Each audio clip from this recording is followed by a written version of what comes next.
In-depth movie highlights here. Tapping in with another one. The year is 1937 in Los Angeles. An old man named Hannon Fuller is seen writing a letter for his closest apprentice, Douglas Hall. In the letter, Fuller talks about an unpleasant truth of the world. After finishing up, he leaves the letter with a trusted bartender named Ashton and tells him to hand it over to Douglas. However, right after Fuller departs, Ashton sneakily opens the letter and reads it. 0:004:15. Shocked by the contents, he then drives to a place he would never usually go to. After driving for hours, his car is the only car on the road. It's just him and the heat and the dust. There are warnings and barricades that ask him to stop, but he doesn't listen. When Ashton reaches a bit further, he realizes that something isn't right.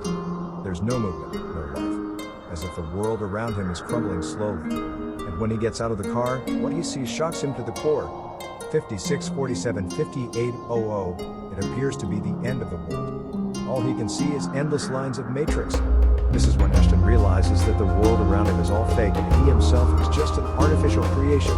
1:10, Actor 4:15. Meanwhile, the old man from earlier, Fuller, returns home and lies down next to his wife.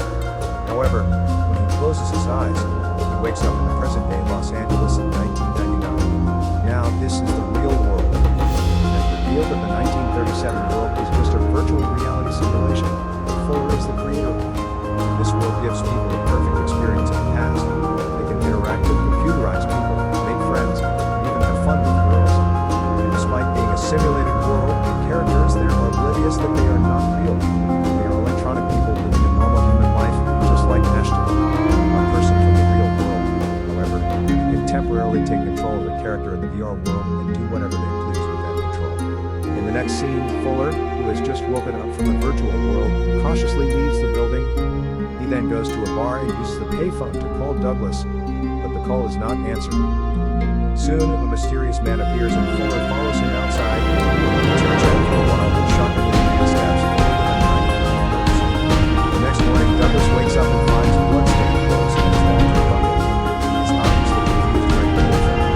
Before he can investigate, there's a call from a detective that Fuller that the company was months away from the first trial run. Afterwards, Douglas returns home and goes through his audio messages. In one of them, an anxious Fuller tells him that he has found something incredible and that he has left a letter for him inside the 1937 VR simulation because he fears his own death is imminent.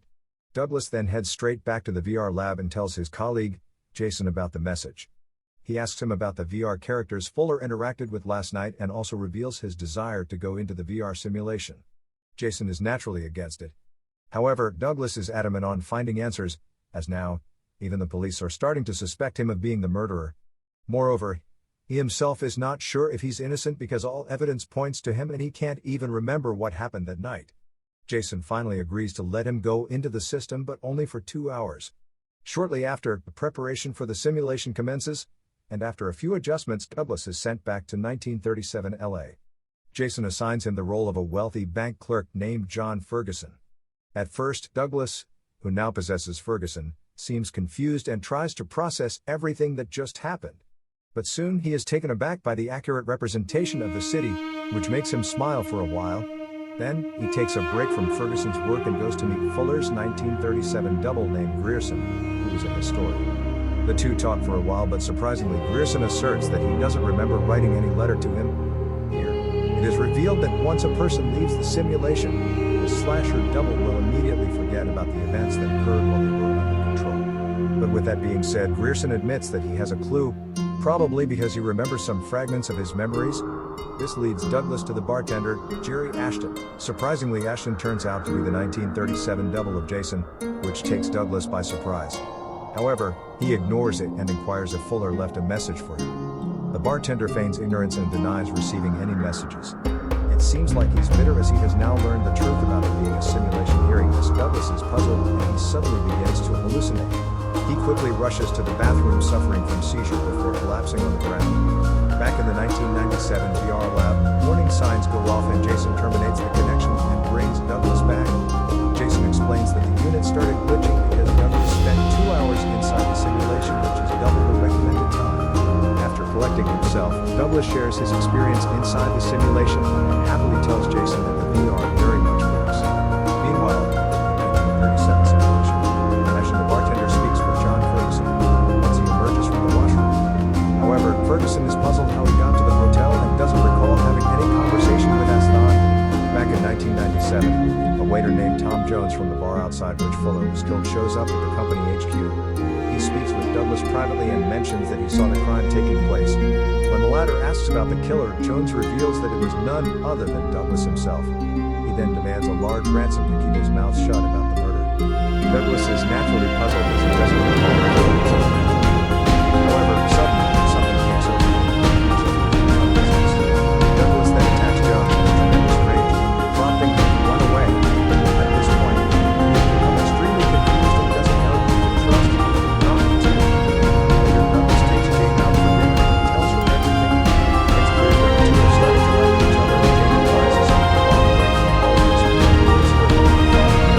Douglas thanks her for helping serving soon. The two start dancing. One thing leads to another.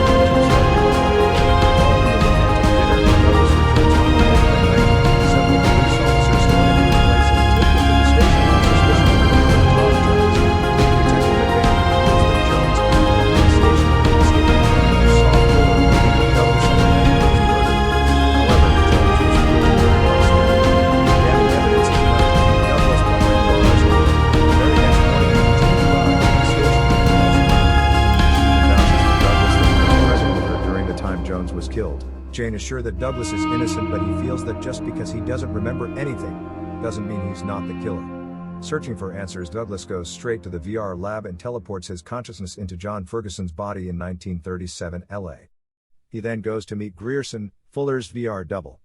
It's late at night and the old man doesn't want to talk, but Douglas promises to reveal why he sometimes wakes up in unknown places if he comes with him. Shortly after, the two go to the Wilshire Grand Hotel and Grierson reveals that in the last 3 days, he's been having strange memory flashes where he finds himself at the hotel time and time again. Hearing this, Douglas becomes happy, and he pressures Grierson to recall if he gave someone a letter or a note. After much effort, the old man finally remembers giving a letter to Ashton the bartender. However, before Douglas can make his way to the counter, Ashton runs away. Douglas chases him to the basement and eventually confronts him. Unfortunately, Ashton pulls out a gun and demands to know what's going on. Douglas pretends to know nothing, but Ashton tells him that he noticed Douglas switching places with Ferguson. He also reveals that he read the letter left by Fuller. Ashton knows that he is an artificial creation and the world around them is not real. To see for himself, following the instructions on the letter, Ashton drove to a place he would never go to. To his shock, after reaching a certain point, he found out that there was no life. It's simply a computer simulation. Douglas is puzzled as to why Fuller would write to him about the limitations of simulation because he already knows them. But before he can say anything, Ashton threatens to kill him for messing up people's minds and tries drowning him in a pool. Douglas fights for his life, and in the VR lab, his real self can also be seen convulsing. Luckily, Jason arrives in the nick of time and brings his friend back from the simulation. Douglas is shaken up by the incident and declares the project a mistake. He then announces his decision to shut the project down, much to the dismay of Jason. Following this, Douglas goes to meet Jane at her hotel but learns that she has already checked in. Detective McBain, who has also come to meet Jane, approaches Douglas and reveals something shocking. He claims that according to his research, Fuller doesn't have a daughter and that there's no woman named Jane Fuller in the US or France. After a while, Douglas bribes the hotel driver to obtain the last address where he dropped the woman claiming to be Jane Fuller. There, someone directs Douglas to a woman named Natasha Molinaro, cashier in a supermarket. In a shocking turn of event, Natasha turns out to be the PA form of Jane Fuller and she doesn't recognize Douglas or remember anything about the multi-million-dollar Fuller enterprise.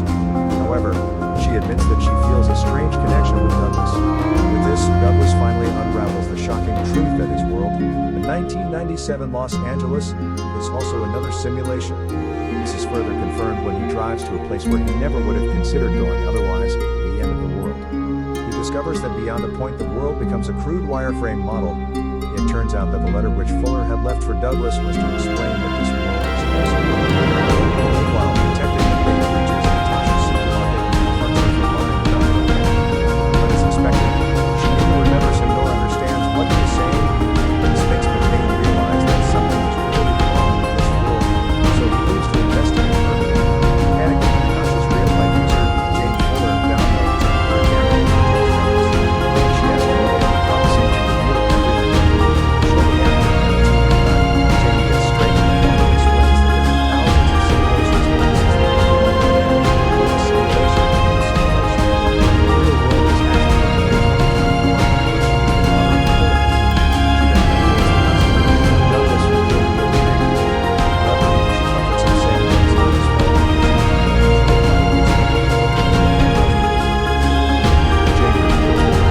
because he's being controlled by a decent man and she first fell in love with him as time passed by. Something like that. He began to use the simulation as his own personal playground. Elsewhere, at the VR lab, Jason gets curious about the simulation, so he downloads into Ashton's body. Unfortunately, he ends up getting killed by a car inside the 1937 simulation. Because of this, Ashton's consciousness takes control of Jason's body in the 1997 simulation. The bartender is mesmerized by the new environment and his strange behavior prompts security to alert Douglas, who is in bed with Jane. Douglas quickly gets dressed and rushes to the lab. Upon talking to Jason, he figures out that it's not his friend, but the imposter bartender. He tries to engage in a normal conversation, but Ashton holds him at gunpoint and demands answers from him. Left with no choice, Douglas reveals that they are not in the real world, and that they are both products of a VR simulation. Saying this, he takes Ashton to the place where he was born, the computer lab. Although confused at first, Ashton starts liking the place, and even keeps his gun down to breathe in the fresh air. Suddenly, Jane's husband, David, from the real world of 2024, takes control of Douglas and kills Ashton using his own gun. He then finds his wife at Douglas' apartment. Jealous, he attempts to murder her. However, before he can do anything, Detective McBain arrives at the scene and shoots him dead.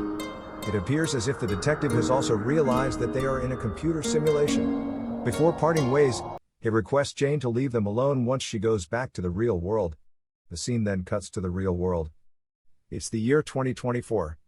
David's death in 1997 simulation allows Douglas' artificial simulation to take over David's body in the real world.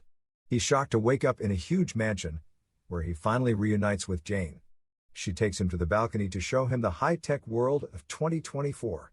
However, the surprise doesn't end there as Fuller turns out to be alive and well in this real world. The film ends with the real world shrinking to a digital line of imagery which may hint that this world is also another simulation. That's it for. Make sure to like and subscribe.